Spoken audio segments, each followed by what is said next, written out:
Okay, to Iraq 2, Young Miami loses it after she gets blacklisted. She has no work.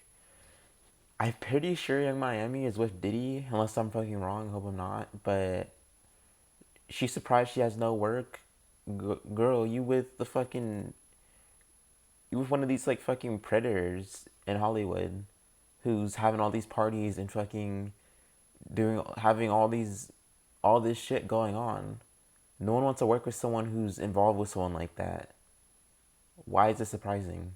I don't think it is. And then you have the nerves to defend him and be like, oh, well, he forces people to do this, to do that, so he's a badass bitch. Like, yeah, like, no. That's what happens when you defend and you get yourself involved in people like that.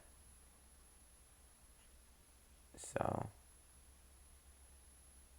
let's see what she has to say or what it's going to say.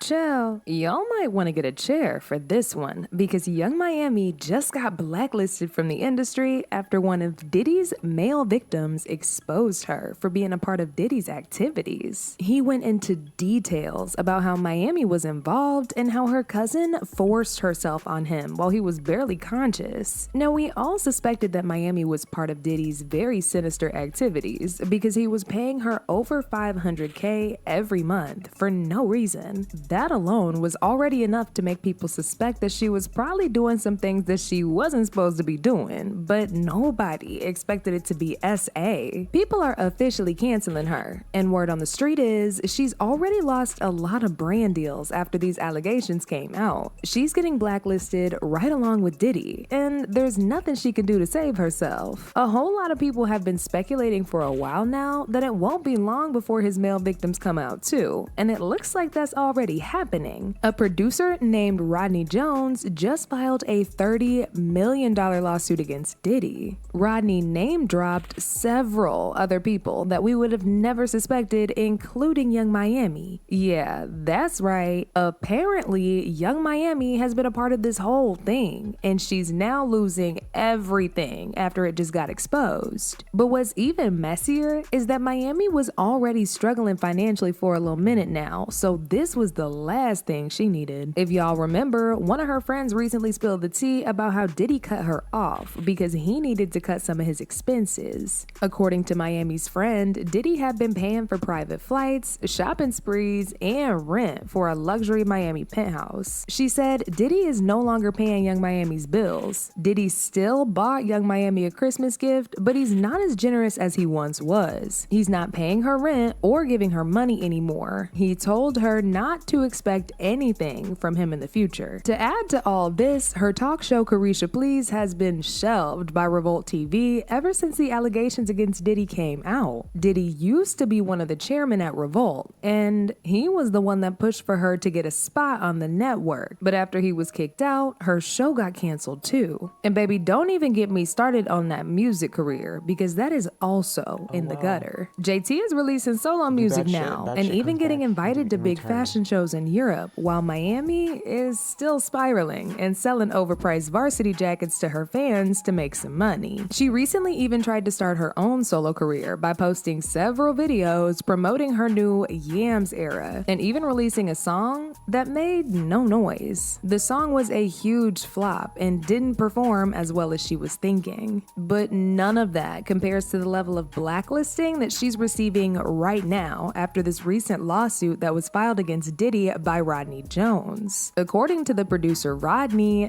Diddy invited him to come over and live at his place so they could work on some songs together. However, during his time with Diddy, things quickly spiraled from them simply making music to Diddy making advances toward him that he was extremely uncomfortable with. He accused Diddy of repeatedly SAing him, grabbing him, and touching him, and at one point, even parading him around with no clothes on, in an attempt to seduce him into getting getting intimate. Later in the lawsuit, Rodney claimed that he was forced to drink tequila shots that were laced with substances while at a party at Diddy's California house in July of 2023. After drinking said mixture, he blacked out and woke up at 4 a.m., naked with an S worker sleeping next to him. Rodney also revealed that at one point, Young Miami came along to the freak-off session with her female cousin, who forced herself on Rodney in front of Diddy and the other staff members. Not only did Rodney expose Miami, but he also added a bunch of photos from that day, and you can see Miami in the room with her cousin. I mean, we all knew Miami was down to do anything for money, but her endorsing all this and literally partaking in it was definitely not what any of us were expecting from her. A lot of people immediately got on her neck and called for her to be canceled from the whole industry. They slammed her for selling her soul to make money. One person said, "Young Miami is just an ugly reminder of how far bees will go these days to keep appearances. Their addiction to the lifestyle, the money." Another person said, "Young Miami sold her soul for a bisexual sugar daddy, the worst acting scene in a talk show." But see, it isn't just her fans who are disgusted by her and demanding for her to be canceled, because word on the street is she's lost a lot of jobs since the allegations came out, and she's literally being blackballed from Hollywood. Her strong affiliations with Diddy was the reason why she was thriving in the first place, but since he's blackballed, so is she, right along with him, and there's really no redemption. This honestly also explains why JT has been keeping her distance from Miami and focusing on her solo career. She don't want to also be blackballed because of Miami's BS. Now, as usual, people have their own thoughts about this, like this person who said, "Just thinking about how everybody wanted a Diddy when Carisha started messing with him, seeing the gifts and the lavish style living, not knowing what people really go through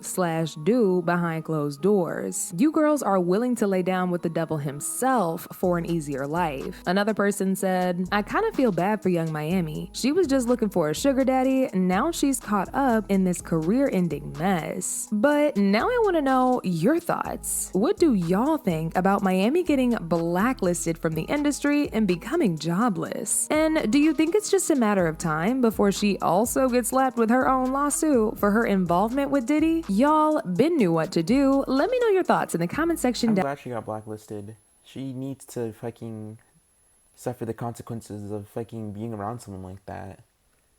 And then thinking it's okay to recruit fucking workers and shit to, like, that's not okay. Like, no, you're gonna get blacklisted. Like, you're with a predator who's literally doing bad things and has issues like that, and he doesn't have no remorse. He's probably done it since the fucking 90s.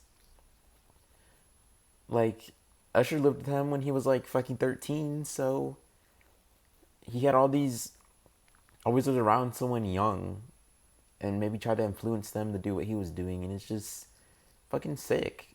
Like, and she's over here wondering why she's losing jobs and shit and losing brand endorsements. It's like, because no one wants to have someone like that full of controversy in their fucking brand. It looks bad for them. Yeah, drop her ass. She didn't say nothing about it. She was good at the lifestyle, but then until she got caught, now she's all realizing how bad it was. It's like, duh. It was bad from the start. Shouldn't just wait to realize it once you get caught. But, I mean, that's how people be, I guess. It's how fame be. Once the money's rolling, it's just addicting to people. Once it ends, they're in some type of, oh, I should have did this, should have done that. No, should have done that from the start. You can't get yourself involved in all this bad shit and choose to be a bad person. That's not how that works. You choose to do all that, well, the consequences come. So, that's my thinking on that. But, yeah, see you on the next.